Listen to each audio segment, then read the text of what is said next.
जम्मू कश्मीर के पहलगाम में 22 अप्रैल को हुए आतंकी हमले के बाद बैसरन घाटी टूरिस्टों की चित्कारों से गूंज उठी थी। इस दौरान आतंकियों ने टूरिस्टों से धर्म पूछकर उन्हें गोलियों से लहूलुहान कर दिया। इस आतंकी हमले में 26 लोगों की जान चली गई है। हमले के दौरान लोग किसी तरह अपनी जान बचाने के लिए इधर उधर भागने लगे थे। इस विभत्स आतंकी हमले के बाद से सुरक्षा बल सभी आतंकियों की तलाश में जुटे हुए हैं। आतंकी ही नहीं बल्कि उनके मददगारों की भी सुरक्षा बल तलाश कर रहे हैं। पहलगाम हमले के बाद जहां पूरे देश में इस वक्त लोगों में आक्रोश है, तो वहीं कश्मीर घाटी भी इससे पीछे नहीं है। एक तरीके से जहां यहाँ के लोगों में काफ़ी गम और गुस्सा है, तो वहीं दूसरी ओर प्रशासन के द्वारा 9 ऐसे घर ढेर कर दिए गए जो कि एक्टिव लश्कर मिलिटेंटों के हैं, जिनमें से 7 जो है दक्षिणी कश्मीर में है और 2 जो है उत्तरी कश्मीर में है। इस वक्त हम आपको ये तस्वीरें सीधे ज़ैनबपुरा शोपियान में से दिखा रहे हैं, जहाँ पर अदनान शफी के घर को जो है ढेर किया गया है। कुल मिलाकर अगर हम देखें तो प्रशासन का कड़ा दावा है कि जिन्होंने भी ये हमला किया या जो उनको समर्थन दे रहे हैं उन पर कड़ी से कड़ी कार्रवाई की जाएगी। सुरक्षा बल के जवान इसी तरीके से पूछताछ कर रहे हैं, क्योंकि यहाँ से सटे ही अदनान का घर है। इसके चलते जो है आज एनआईए ने जो गृह मंत्रालय है उसके आदेश से जो है इस केस को टेक ओवर किया है, क्योंकि जम्मू कश्मीर पुलिस जो है वो इसकी प्राइमरी इन्वेस्टिगेशन एजेंसी है, तो उनका भी सहयोग पूरा रहेगा इस इन्वेस्टिगेशन को लेकर।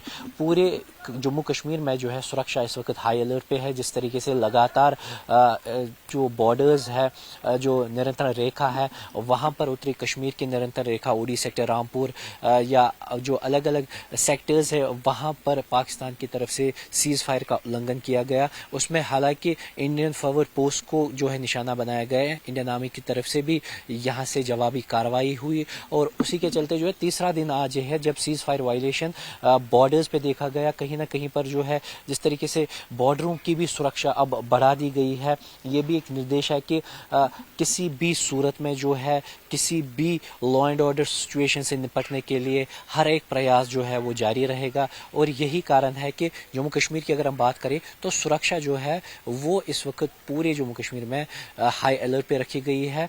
और तब जब इन समर्थनों के जो घर है उन पर जो है कड़ी कार्रवाई की जा रही है। बता दें कि पाकिस्तान हमेशा से ही भारत के खिलाफ आतंकी साजिश रचता रहा है। पाकिस्तानी सेना और खुफिया एजेंसी आईएसआई जम्मू कश्मीर के साथ साथ भारत में अस्थिरता फैलाने के लिए नित नई आतंकी साजिशें रचते रहे हैं। भारत भी पाकिस्तान को दुनिया के सामने कई बार एक्सपोज कर चुका है।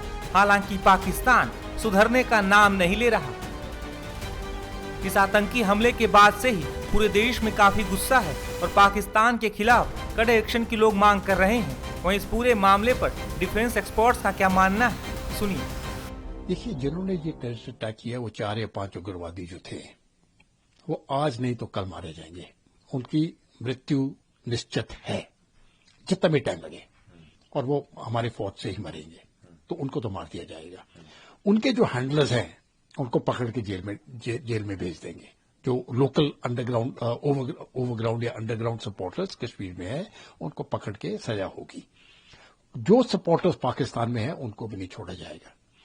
लेकिन इससे बड़ी चीज हमको करने की आवश्यकता है। ये तो छोटे लेवल पर मोहर है, ये जैसे चेस पीसेस में पॉन्ड कहते हैं इनको। ये ऑपरेशन प्लान किसने किया और एग्जीक्यूट किसने करवाया, आदेश किसने किया? ये आईएसआई के बगैर और कोई नहीं कर सकता है।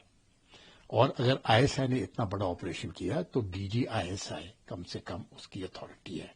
और अगर डीजी आईएसआई ने ये आदेश दिया है तो वो अपने सेना अध्यक्ष से परमिशन लेके ही किया होगा, और अगर सेना अध्यक्ष ने किया तो वो अपने प्रधानमंत्री से किया होगा। तो ये 3 लोग इसमें शामिल हैं। प्रधानमंत्री पाकिस्तान के शहबाज शरीफ, उनके चीफ और उनके डीजी आईएसआई मुनीर, ये तीनों लोग शामिल हैं और इनको सजा लगाना मैं समझता हूं बहुत जरूरी है। लेकिन पाकिस्तान इससे दरकिनार कर रहा है कि नहीं, इसमें पाकिस्तान का कोई हाथ नहीं है। पाकिस्तान के विदेश मंत्री हैं इशाक डार, उन्होंने बताया है कि इसमें पाकिस्तान का कोई हाथ नहीं है और पाकिस्तान ऐसे जो आतंकवादियों को पनाह नहीं देता है। और साथ में कहा कि हो सकता है वो स्वतंत्रता सेनानी हो। ये पाकिस्तान की तो पुरानी आदत है, जब उसामा बिन लादेन की पहचान की जा रही थी, ढूंढ रहे थे, पूरा अमेरिका और पूरी इंटेलिजेंस एजेंसी ढूंढ रही थी और पाकिस्तान ने साफ कह दिया हमारे पास नहीं है, तब उसामा बिन लादेन पाकिस्तान के काकुल मिलिट्री एकेडमी के बिल्कुल नजदीक के घर में रह रहा था और वहां से फिर उसको पकड़ के मारा। पाकिस्तान तो हमेशा डिनाई करेगा ही। पाकिस्तान ने 26/11 की मुंबई अटैक को डिनाई किया। हमने कासब को पकड़ा, कासब का एड्रेस दिया, सब पाकिस्तान का दिया, फिर भी उनकी तरफ से डिनायल है। तो पाकिस्तान तो मानेगा नहीं। हमारा काम है इन तीनों को, जैसे मैंने बताया, एक बार उनके प्रधानमंत्री को इंटरनेशनल कोर्ट ऑफ जस्टिस में क्रिमिनल घोषित किया जाए, उनके चीफ को आसिफ मुनीर को घोषित किया जाए और उनके डीजीआईएस है आसिफ मलिक को टेररिस्ट घोषित किया जाए, तब जाके टेररिज्म पूरी तरीके से पाकिस्तान से बंद होगा। तो ये मैं आपको यकीन दिला देता हूँ। 20, 25, 30 साल पहले भी मैं भी उधर था, तब से सेना एक्टिव है। तो 1990 से लेके आज तक भारतीय सेना एक्टिव है।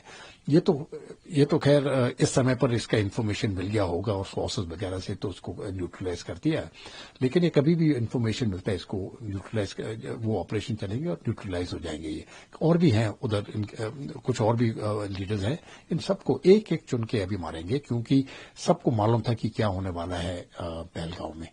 और मुझे लगता है जितने भी टेररिस्ट हैं वो सब इसमें शामिल हैं और सबकी मौत अभी लिखी गई है। सर, आसिफ शेख है, हाल में उसके घर को बुलडोजर से गिरा दिया गया, वो आतंकवादी था, और साथ में पहलगाम में भी लश्कर तैयबा का आतंकवादी आदिल हुसैन, उसके घर को आईडी से उड़ा दिया गया। तो कहीं ना कहीं जो भी आतंकवादी छुप के कश्मीर में रह रहे हैं, उसके लिए एक शवक है कि आप या तो आतंकवाद छोड़िए या फिर आपका अंजाम ऐसे ही होगा। देखिए, पहले क्या होता था कि ये आतंकवादी जो है ना, ये अपना टेररिस्ट एक्ट करते रहते थे और उनकी फैमिलीज बिल्कुल सुरक्षित रहती थी और उनको पैसा भी मिलता था। तो इससे एक ही चीज हो रही थी कि टेररिज्म को बढ़ावा भी मिल रहा है। अब जाके लोकल्स भी समझ चुके हैं, जो वहां के स्थानीय लोग हैं वो समझ चुके हैं कि अगर ये टेररिज्म चलता रहा तो हमारी रोजी रोटी खत्म हो जाएगी।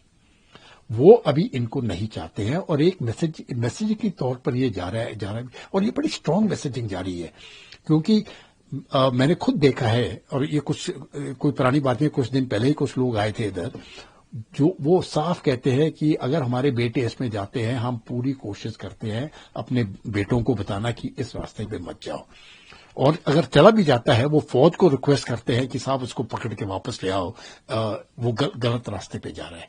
तो ये तो जो सीनियर सिटीजन है वहां पर, जो 40-50 साल की उम्र के हैं, उनके बच्चे 20-22 साल के हैं और इस रास्ते में जा रहे हैं, वो बहुत दुखी हैं। तो अभी एक तरफ से इन बच्चों को भी ये इशारा मिल जाएगा कि अगर हम गलत रास्ते पे गए तो नुकसान हमारे गांव को होगा, हमारे पेरेंट्स को होगा। तो एक तरह से वो डीमोटिवेट हो जाएंगे। तो ये मैं समझता हूं एक बड़ी, जो भी उग्रवादी है उसका कोई भी सपोर्ट किसी भी तरह से नहीं होना चाहिए, ना तो गांव से, ना तो स्टेट से, ना तो डिस्ट्रिक्ट से, ना तो भारत से। उनको एकदम खत्म कर देना चाहिए और घर बार मैं समझता हूं वो अगर वो टूट जाए उनके, तो वो बिल्कुल जायज है। बॉर्डर पे तक में पाकिस्तानी सेना ने एक बार फिर से सीजफायर का उल्लंघन किया। कल रात ये देखा गया कि उनकी तरफ से गोलीबारी की गई, हालांकि भारतीय सेना ने भी करारा जवाब दिया है। आपको लगता है ऐसे में इंडिया को अटैक कर देना चाहिए पाकिस्तान के ऊपर? नहीं, देखिए, ये जब पाकिस्तान सीजफायर वायलेशन करता है, फिर भारत उसका अभी जाके मुंह तोड़ जवाब देगा उसी जगह पर। लेकिन जो ऑपरेशन हम करेंगे बदले में, ये तो छोटे मोटे ऑपरेशन है। कोई ये मैं बताता हूँ, बालाकोट उस टाइम का कितना बड़ा ऑपरेशन था, लेकिन वो भी अभी छोटा माना जाएगा। इतना बड़ा ऑपरेशन होने वाला है, इतना बड़ा होगा जो उनको याद रहेगा ये। तो ये और कभी भी होगा, मैं ये नहीं कहता हूँ कि कल होगा या परसों होगा या मई या जून में होगा, जब भी होना है ये, बेशक 1 साल लग जाए, लेकिन भुगतना पड़ेगा पाकिस्तान को। ये जो बॉर्डर्स के ऊपर हो रहे हैं, ये अभी मुझे लगता है बहुत ही जल्दी, जो सीज फायर हमने डिक्लेयर किया था, इसका 2021 से शुरू हुआ है, ये डेट में थोड़ा भूल गया हूं, लेकिन देखते हैं 2021 है, तो 4 साल तो हो चुके हैं इसके। ये मुझे लगता है ये भी टूट जाएगा। अभी ये ज्यादा देर जिस प्रकार से फायरिंग चल रही है, उस सीज फायर का कोई मकसद नहीं, मतलब ही नहीं है। वैसे भी सीज फायर, जब मैं समझता हूं, जब वो ड्रोन्स भेजते थे, सीज फायर तो पाकिस्तान ने तभी जब ड्रोन्स भेजना शुरू करती है बॉर्डर पार, तभी सीज फायर खत्म हो गया। अगर जब वो फायरिंग करते हैं उग्रवादियों को अंदर लाने के लिए तब भी सीज फायर खत्म हो गया है। ये मुझे समझ नहीं आता हम चला क्यों नहीं है इसको।